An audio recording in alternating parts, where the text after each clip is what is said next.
कल्याण हो पुत्रों।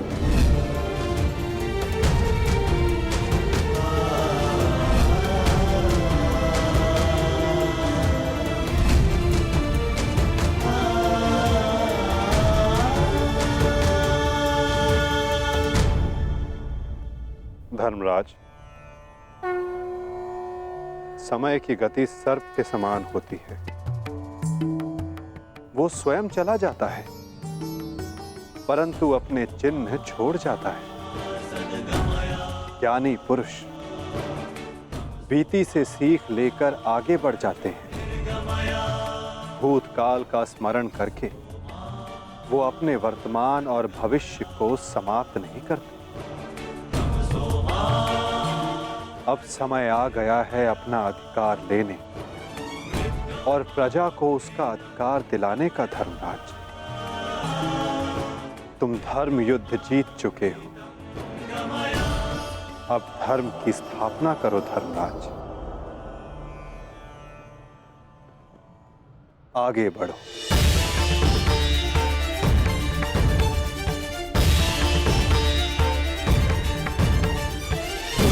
क्षमा शमोस्तेयम् शौचमिन्द्रिय निग्रहः। क्षमा शमोस्तेयम् शौचमिन्द्रिय निग्रहः। निर्विद्या सत्यं क्रोधो दशकं धर्मलक्षणम्। स्वागत है सम्राट। महाराज धृतराष्ट्र आप सभी की प्रतीक्षा कर रहे हैं।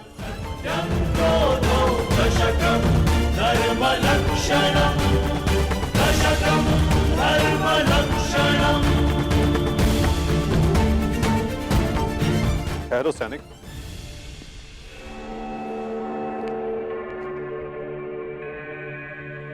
मुझे युवराज दुर्योधन का कक्ष देखना है। आइए वासुदेव।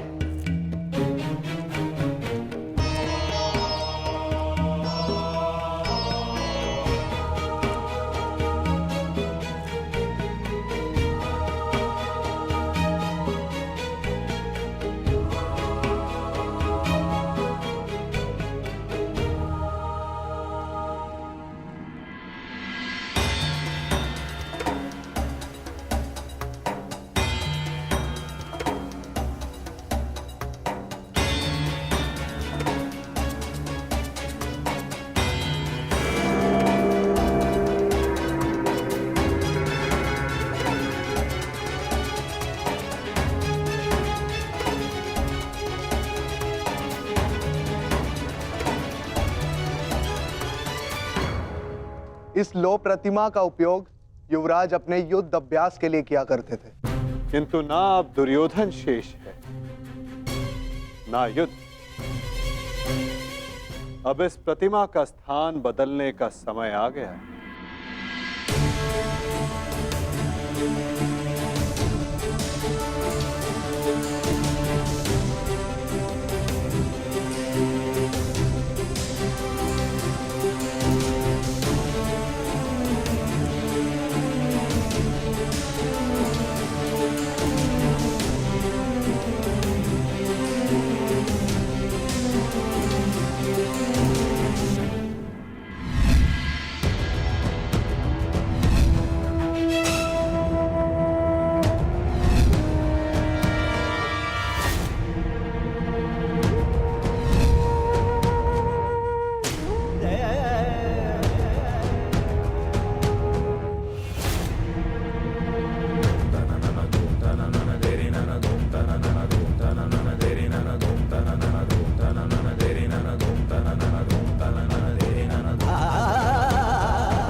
वही सभा है जो भारत के सबसे वीर और महान महारथियों से सजी रहती थी, और आज ये रिक्त है। वो एक अशुभ दिन था, वो एक द्यूत सभा जो मेरे 100 भाइयों और उन सभी महारथियों के विनाश का कारण बनी। 100 नहीं, 101 101 भाई थे भ्राता भीम, कौरव और ज्येष्ठ कर्ण। सारी प्रतिज्ञाएं पूर्ण हो गई। यदि कुछ खाली है तो ये सभा। तुम सब विलाप ना करो।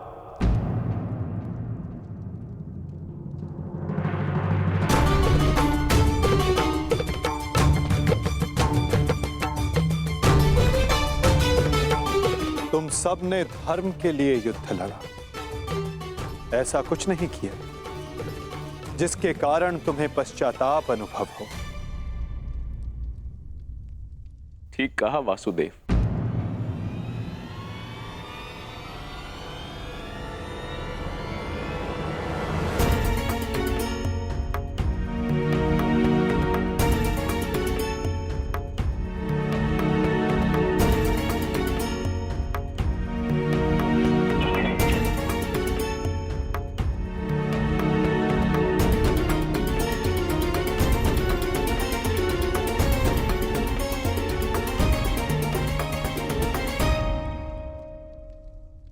पश्चाताप तो मुझे करना चाहिए। एक राजा का कर्तव्य होता है अपनी प्रजा को उन्नति के द्वार तक लेकर जाना, और एक पिता का कर्तव्य होता है अपनी संतान को धर्म के मार्ग पर ले जाना। परंतु मैं दोनों में से एक भी कर्तव्य का निर्वाह उचित रूप से ना कर सका। यदि आज ये सभा रिक्त है तो उसका कारण मैं ही हूं वासुदेव। भीम, तुमने मेरे 100 पुत्रों का वध किया है, किंतु अब मुझे तुम्हारे भीतर अपने वो 100 पुत्र अनुभव होते हैं। पुत्र, एक बार, केवल एक बार एक अभागे पिता के आलिंगन में आ जाओ।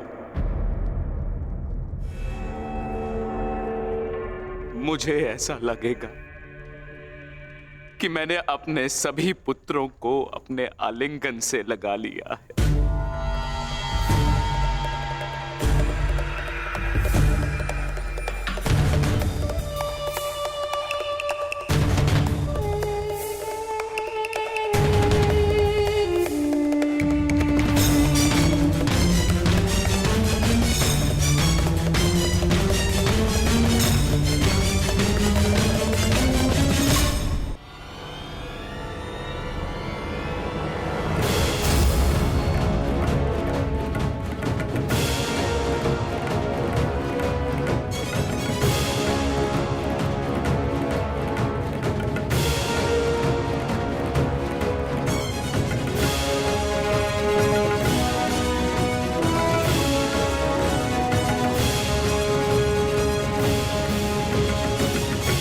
तुम्हारे अंदर 100 हाथियों का बल है ना भीम, और मेरी भुजाओं में भी मेरे 100 पुत्रों का वध करते हुए तुम्हें तनिक भी पीड़ा नहीं हुई भीम? तनिक भी हृदय नहीं कांपा तुम्हारा अपने भ्राताओं का वध करते हुए?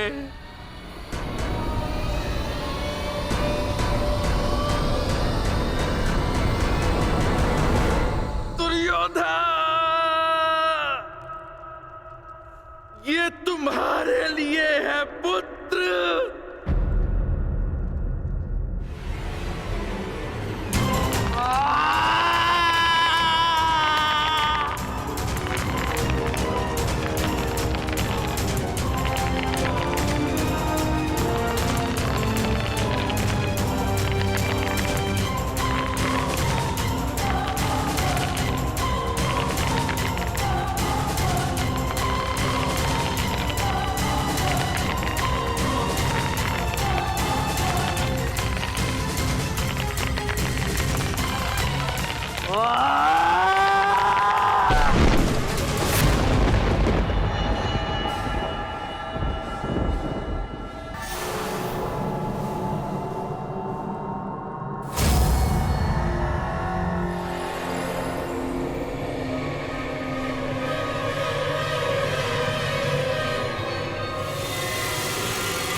तुम्हारा अंत है भीम, अंत है, अंत है, अंत है।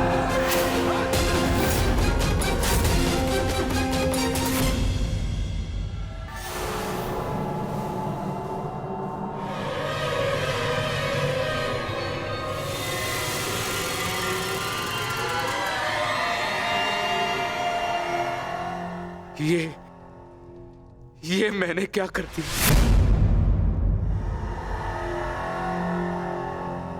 मैं भी पुत्र हंता हो गया। ये मैंने क्या कर दिया देव? भ्राता पांडु, मुझे क्षमा कर देना भ्राता पांडु।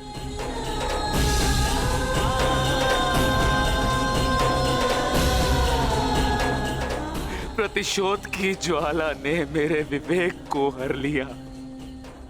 क्षमा कर मुझे।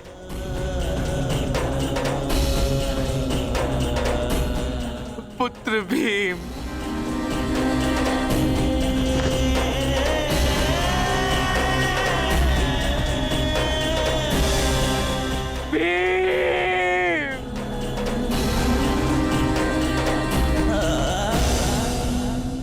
आपने उचित कहा महाराज। जब मनुष्य का विवेक हर जाता है तो उसके पांव स्वतः ही पाप की ओर बढ़ जाते हैं। किंतु अभी समय नहीं आया है महाराज कि आप अपने भाई से क्षमा मांगे। आपके पुत्र विकोदर भीम अब भी जीवित हैं।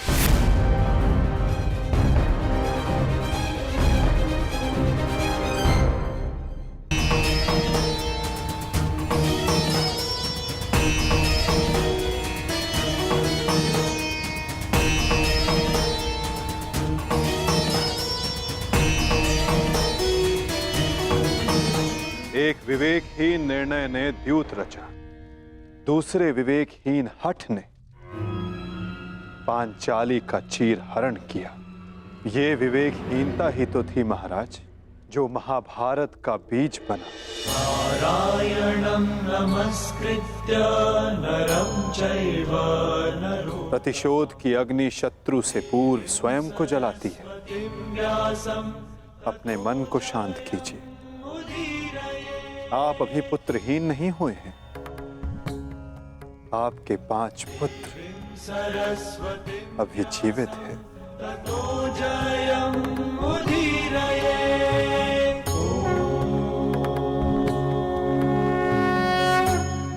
अपने मन की अग्नि को शांत कीजिए। किंतु मेरे मन की अग्नि शांत नहीं होगी वासुदेव।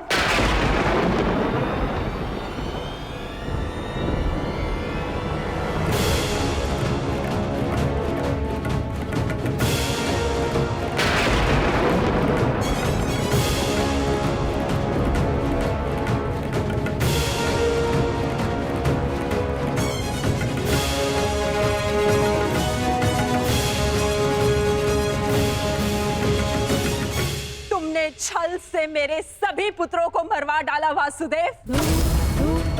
मैंने प्रयास किया कि मेरा एक पुत्र शेष रह जाए, परंतु उस प्रयास को भी तुम्हारे छल ने भंग कर दिया।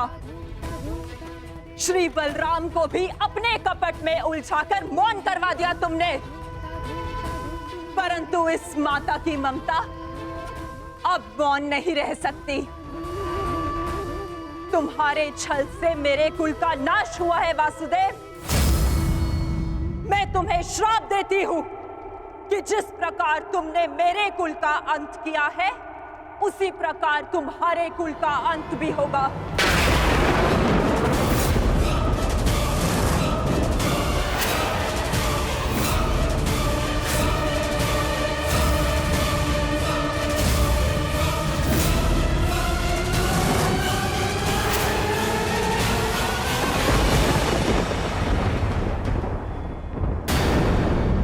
हूं कि जिस प्रकार तुमने मेरे कुल का अंत किया है, उसी प्रकार तुम्हारे कुल का अंत भी होगा।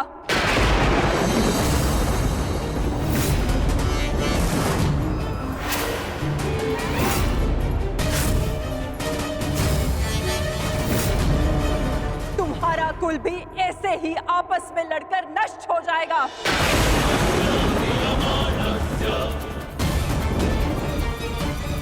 मैं भाग्यशाली हूँ कि मेरे नेत्रों पर पट्टी बंधी है और मैं ये सब नहीं देख पाई, परंतु तुम ये महाविनाश अवश्य देखोगे। तुम स्वयं अपने कुल के महाविनाश का प्रारंभ करोगे वासुदेव।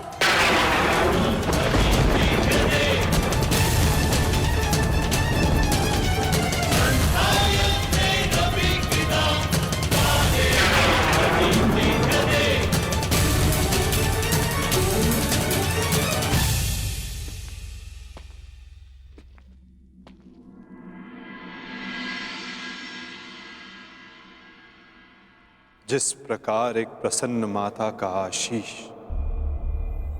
संसार में कोई नहीं रोक सकता, उसी प्रकार एक दुखद माता का श्राप संसार में कोई नहीं टाल सकता।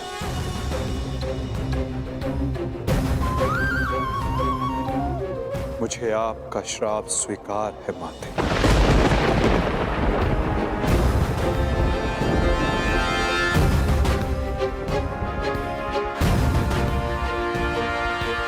किंतु क्या आपको ज्ञात है कि इस युद्ध का सत्य क्या है? क्या आप जानती हैं कि इस महाविनाश, इस महायुद्ध का वास्तविक रूप क्या है? मेरे साथ चलिए माता, उस कुरुक्षेत्र की रणभूमि पर जो इस महाविध्वंस, इस महाभारत की साक्षी बनी है।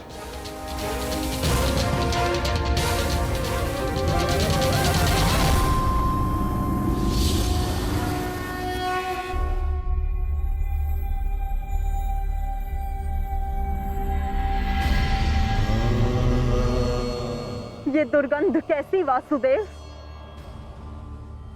ये दुर्गंध उन वीरों के शवों की है जिन्होंने इस महायुद्ध में अपना बलिदान दिया है माता, परंतु जिन्हें अंतिम संस्कार का अवसर भी न मिला। ये दुर्गंध यहाँ हुए भीषण संहार के एक एक क्षण का अनुभव करा रही है मुझे। तुमने छल से मेरे एक एक पुत्र का वध कराया है वासुदेव। अपने दिए गए श्राप पे मुझे कतई भी पश्चाताप नहीं है। इस युद्ध से किसी को कुछ प्राप्त नहीं हुआ। ये युद्ध सबके लिए दुर्भाग्य ही साबित हुआ है और तुम्हारे लिए भी ये दुर्भाग्य ही साबित होगा। और आज मेरे श्राप के रूप में तुम भी उस युद्ध से दुर्भाग्य ही लेकर जाओगे। जब आप मुझे अपराधी मान ही चुकी हैं, जब आप मुझे दंड दे ही चुकी हैं, तो आप मेरा कोई स्पष्टीकरण भी स्वीकार नहीं करेंगी माता।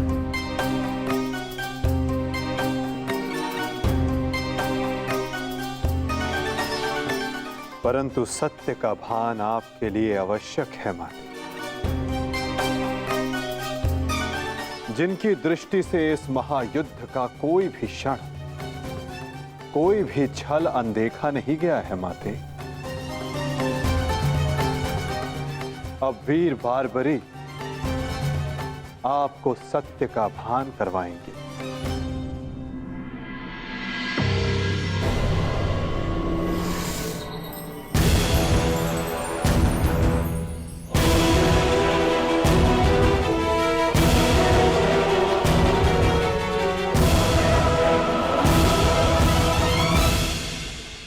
अब आपके समक्ष वीर बारबरीक है गांधार पुत्री,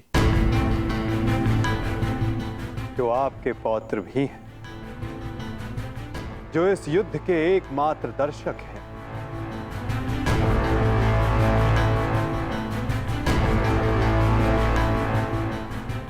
वो बारबरी जिन्होंने अपना शीश दान किया और अमर हो गए।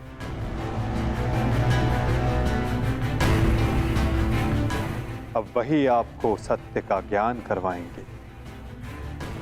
वीर बार्बरीक की दृष्टि से इस महाभारत का कोई भी पल और छल अनदेखा नहीं रहा है माता। अब बार्बरीक आपको सत्य बताएंगे। पुत्र बर्बरिक, तुम स्वयं बताओ, क्या वासुदेव ने छल से मेरे पुत्रों का वध नहीं करवाया है?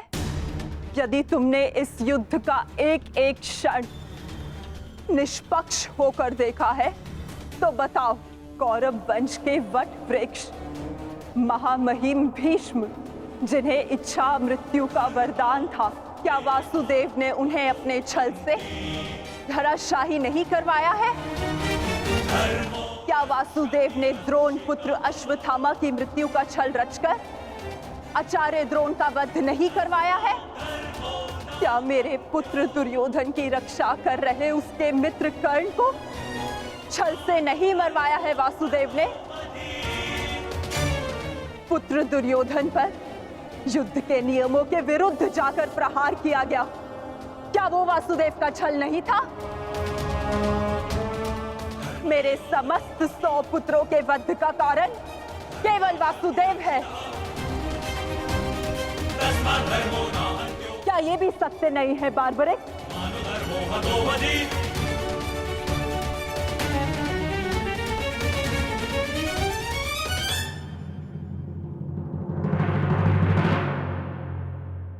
मैं आपसे सहमत हूं माते।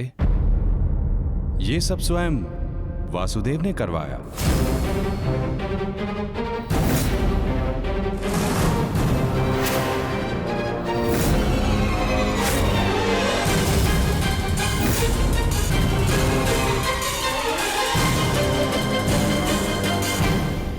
परंतु माते, आप किन 100 पुत्रों की बात कर रही हैं?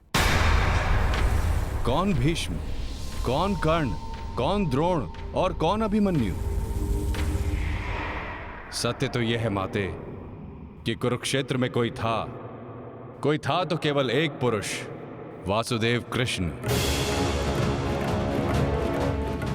न कोई भीष्म, न कोई द्रोण और न ही अंगराज कर्ण। जिस पर प्रहार हुए वो वासुदेव ही थे, और जिसने प्रहार किए वो भी वासुदेव ही थे। उनके अतिरिक्त कुरुक्षेत्र में कोई और उपस्थित नहीं था माते। ये तुम क्या कह रहे हो बर्बरिक? इसका क्या अर्थ है? इसका अर्थ शब्दों से नहीं, दृश्यों से समझ आएगा राजमाता।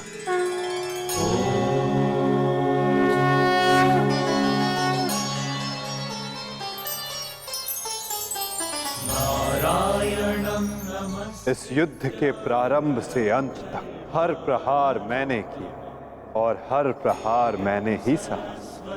व्यासं ततो जयम् उदीरये देवीं सरस्वती। धर्म स्थापना के लिए धनुष, गदा, खड्ग, ये सब मैंने ही उठाए और इन सारे अस्त्रों का हर एक प्रहार मैंने ही सहा।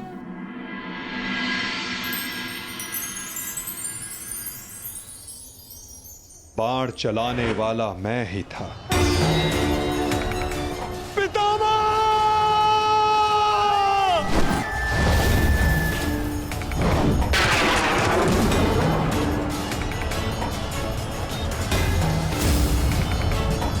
और उस बाण को अपने शरीर पर लेने वाला भी मैं ही था।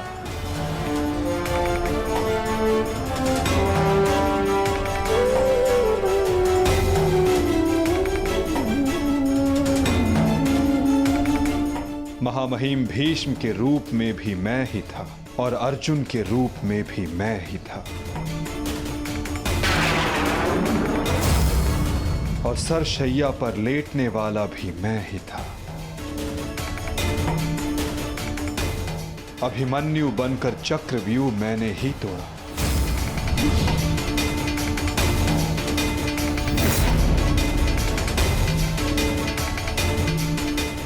वापस आओ अभिमन्यु, लौट आओ, व्यूह में प्रवेश मत करो। विश्वास कीजिए दात्री, मैं इस चक्रव्यूह को तोड़ सकता हूं और यदि मेरा सर कट भी जाए तब भी आपका सर गर्व से उठा रहेगा। और उस दिन मुझे ही घेर कर मारा गया।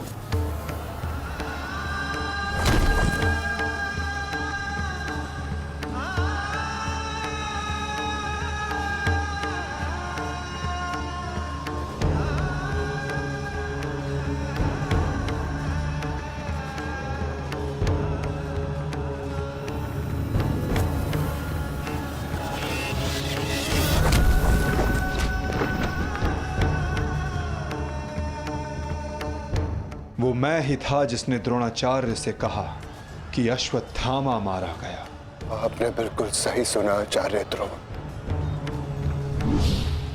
अश्वत्थामा मारा गया। द्रोणाचार्य के रूप में अस्त्र त्यागने वाला भी मैं ही था।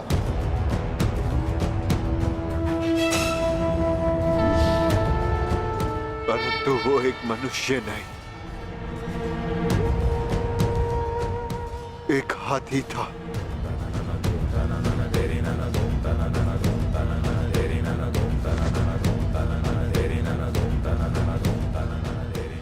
अश्वत्थामा! और दृष्टद्युम्न बनकर मैंने ही स्वयं पर प्रहार किया।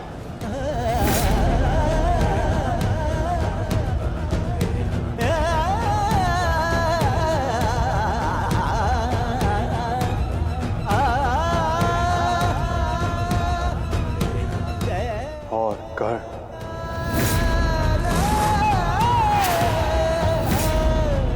कर्ण के रूप में मैंने ही अपना कवच अपने शरीर से अलग किया।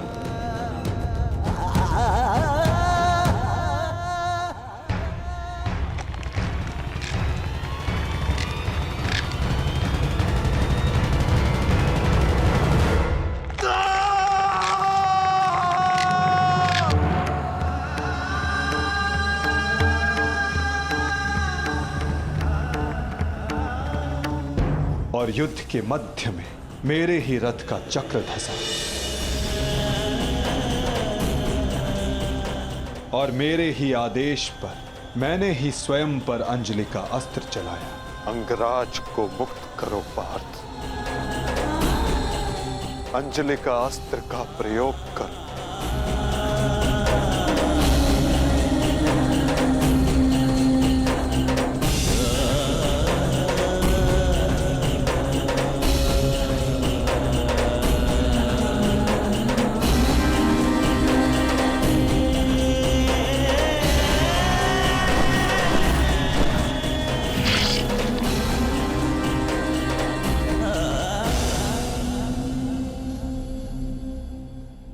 दुर्योधन के रूप में मेरी ही जंघा पर प्रहार करके मेरा ही अंत किया गया।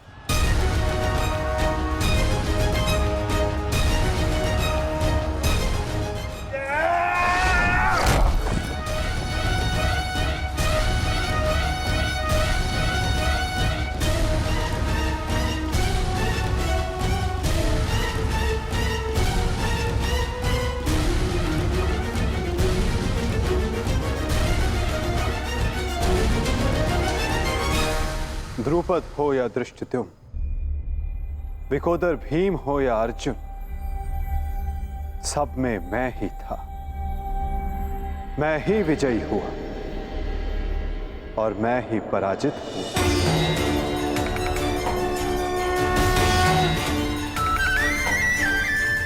सबसे अधिक प्रहार मैंने की, सबसे अधिक घाव मैंने ही खाया।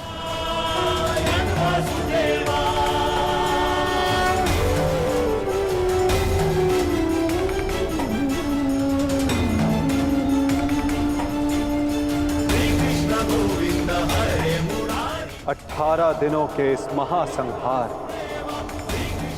हर बार मृत्यु मेरी ही हुई। गिरता था जो घायल होकर रणभूमि में वो मैं ही था। अश्वत्थामा के अंगों से रक्त पीप श्वेत बनकर मैं ही युग युगांतर तक भटकूंगा। जीवन मैं तो मृत्यु भी मैं ही।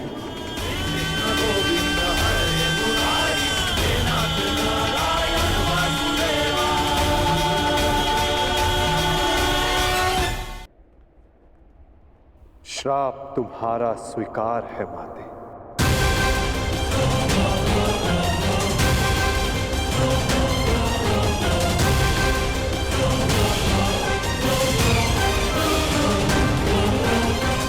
परंतु जब सब आपने किया तो ये माया क्यों मेरे वासुदेव?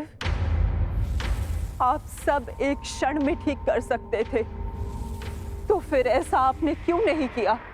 फिर उन प्रतिज्ञाओं का क्या होता माते, जो सबने ली थी? उन अपराधों के दंड का क्या होता, जो सबने किया? उन कष्टों का पुरस्कार क्या होता, जो धर्म ने सहे? उस सीख का क्या होता, जो इस युद्ध में हुए हर मृत्यु से मानव जाति को मिली, और जो संसार में प्रलय आने तक उनका मार्गदर्शन करेगी?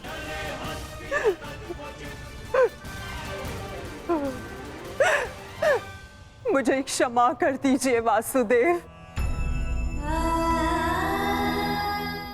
मेरा श्राप वापस नहीं लिया जा सकता, परंतु क्षमा अवश्य मांगी जा सकती है वासुदेव।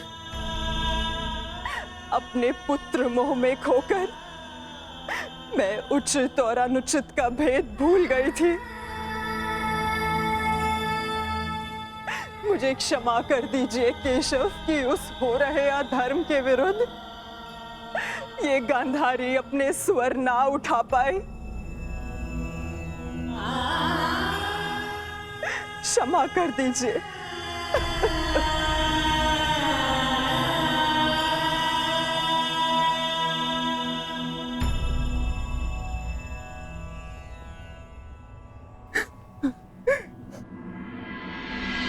नहीं माते, किसी का अंत किसी के श्राप से नहीं होता।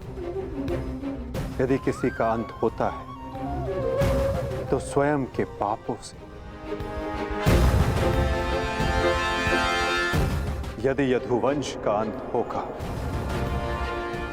तो आपके श्राप से नहीं माते, अपितु स्वयं के पाप कर्मों से।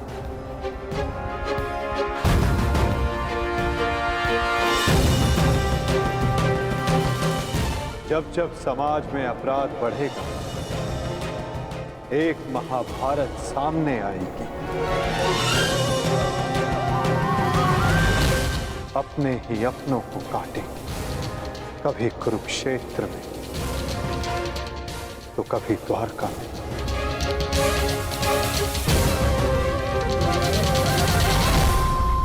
माते, यदि आप कुछ करना चाहती हैं तो अपने मन के इस प्रतिशोध की अग्नि को शांत कीजिए और पांडवों को आशीष दीजिए। युधिष्ठिर का राज्य अभिषेक करवाइए और धर्म स्थापना में आपका ये योगदान और आपका आशीष आवश्यक है माते।